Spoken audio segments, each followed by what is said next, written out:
Salut Mika, je commence par la vidéo de l'après-midi où on a travaillé le catch. Pourquoi?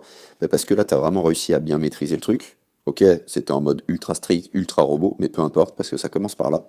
Et là, tu vois, on voyait bien cette flexion de l'avant-bras sur le bras. Détends tes doigts. D'ailleurs, en parlant de ça, ça te permettra de mieux sentir les choses et de déplacer un peu plus d'eau.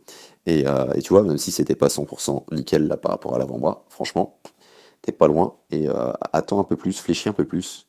Et là, on voyait vraiment c'est une belle translation vers l'arrière du coude et de la main. Et donc une belle poussée. Et donc ça déplaçait vraiment de l'eau vers l'arrière, tout simplement. Et donc ça va être ton premier point. Vraiment chercher à trouver le catch en étant un peu plus relax, un peu plus décontracté. Et bien poussé en direction des pieds. Là, tu vas voir sur la vidéo qu'on avait faite le matin avant le travail technique. Donc déjà, belle posture. D'accord, ça passe bien, franchement, de la tête aux pieds, t'es presque immergé à 100% là sous la surface. On voit un peu le bonnet, donc je pense que t'as moyen de faire un peu mieux. Mais même avec ça, t'arrives à avoir une belle horizontalité. Donc ça, c'est la première chose. Tu vois, on voit toujours tes doigts un peu contractés, même si là, il y avait beaucoup, beaucoup moins de catch. Là, comme tu le vois là sur ce bras droit, c'est clairement évident. Mais je voulais pas reparler de catch, j'en ai parlé juste avant. Je voulais te parler des fins de poussée. Regarde ce qui se passe sur les fins de poussée. Tac, on voit une gerbe d'eau. Tac, on voit une grosse gerbe d'eau ici. Tu vois, là c'est parti, si je reviens et que je te la montre, l'idée ça va vraiment être de pousser et d'avoir une translation, comme tu disais, du coude et de la main vers l'arrière en direction des pieds. Forcément pour action-réaction, vu que tu pousses par ici, avancer vers l'avant. Donc, il faut reprogrammer le GPS pour vraiment sentir que cet arrière, c'est les pieds.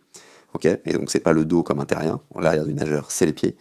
Et pour faire ça, donc il y a des exercices, mais le plus simple là, que je peux te donner sur la vidéo, ça va être ici de coller ton bras au corps, ça tu le fais très bien. Et ensuite, d'avoir cette main, cette paume de main qui vient toucher ta cuisse et qui se bloque ou qui glisse en tout cas dessus. Mais là, en fait, tu la bloques pas, tu bloques pas le bras, tu vois, t'as le bras en contact avec ton buste, ça c'est ok. Sauf que derrière, même si tu l'as eu en contact avec ton buste, boum, il part vers le plafond et légèrement vers le côté avec le roulis.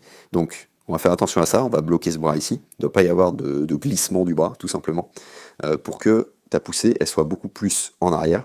Et on va aussi reprogrammer le GPS avec l'exercice 3 quarts de cercle pour vraiment faire en sorte que l'arrière, ça soit 100% ici, et donc mécaniquement que l'avant, ça soit 100% en avant du bonnet.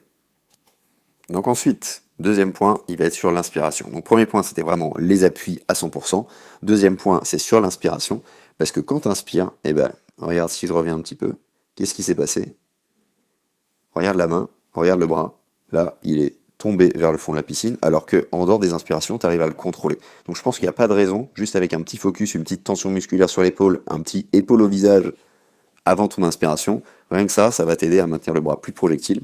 Et forcément, avec le travail couplé sur le catch, qui était le point numéro un, ça va te permettre de recréer de la propulsion, de la vitesse plus facilement derrière. Donc ça c'est un point déjà, le bras en projectile, trouver l'équilibre. Et l'autre point, ça va être de chercher à inspirer plus vite parce que là regarde, ton avant-bras est déjà entièrement dans l'eau, avec ta tête, elle est toujours pas remise, réalignée, alors que ça tu sais aussi très bien le faire. Donc là, c'est peut-être un problème de volume expiré, donc il va falloir rebosser ce point-là de gestion de l'expiration pour expirer le bon volume. Ok. Donc le bon volume, c'est quoi? C'est celui qui te permet d'inspirer assez rapidement pour te replacer quand ton avant-bras est dans l'eau. D'accord? Voir quand ta main carrément commence à rentrer dans l'eau. C'est là où tu dois être replacé, la tête en direction du fond de la piscine, le regard en direction du sol. Donc, troisième point, il va être par rapport, regarde, super alignement là-dessus, sur cette glissée, sur cette coulée. Le dernier point, il est sur l'immersion déjà. Ça va être un premier petit point, on va dire ça comme ça, parce que là, on voit le bonnet. Enfin, justement, on voit pas tout le bonnet. Ça veut dire que il y a une partie du bonnet qui est au-dessus de la surface de l'eau. Donc, on cherche à passer 100% sous la surface de l'eau, 100% du temps, en dehors de l'inspiration, bien sûr. Mais l'idée, c'est ça, c'est vraiment de sentir l'eau qui coule sur ta nuque. Et donc, autre point, il va être par rapport au battement de jambes. Je pense que tu peux mieux connecter, tu vois, si je repasse à l'allure normale, il y a un petit battement, mais on sent pas de temps fort alors que tu accélères l'eau. Et je pense que en appuyant un peu plus fortement, c'est rare quand je donne un conseil exclusivement sur le battement de jambes, sur se concentrer dessus, mais en appuyant plus fortement, tu vas réussir à accélérer encore plus fortement l'eau avec ton bras. Donc coupler ça avec le fait de tirer vraiment droit à partir du catch jusque toucher ta cuisse, le bras au niveau du corps, vraiment qu'il y ait cette translation de l'avant vers l'arrière, forcément ça devrait t'aider à être un peu plus, on va dire, explosif dans l'accélération, et donc forcément à avancer plus facilement à chaque mouvement vers l'avant. Donc tu vas peut-être te demander à quel moment je fais ça, à quel moment j'envoie ce temps fort du battement.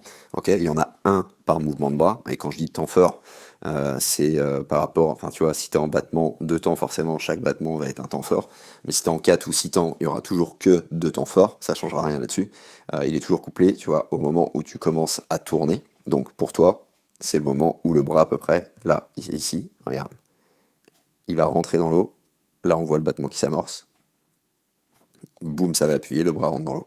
Et tu vois, c'est vraiment ce timing-là, enfin ce timing-là, tu vas pas chercher le timing toi, parce que tu l'as déjà, mais tu vas juste chercher à mettre, tac, plus d'intensité dans cette extension de jambe ici, donc aussi bien quand le bras droit rentre dans l'eau que quand le bras gauche rentre dans l'eau, bien entendu.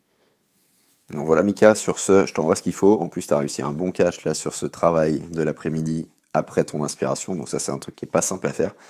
Donc continue comme ça, et puis bah là tu vas passer encore un cap, hein, c'est sûr. Allez, sur ce, je te souhaite une excellente progression, et je te dis à plus. Si toi aussi tu cherches un crawl vraiment plus en glisse avec un exercice que recommandent les milliers de triathlètes qui l'utilisent en ce moment, l'exercice de la paume magique, je te mets le lien en description, lien vers une semaine d'entraînement offerte avec 3 exercices en vidéo dont la paume magique. Je te laisse découvrir tout ça et je te dis à très vite.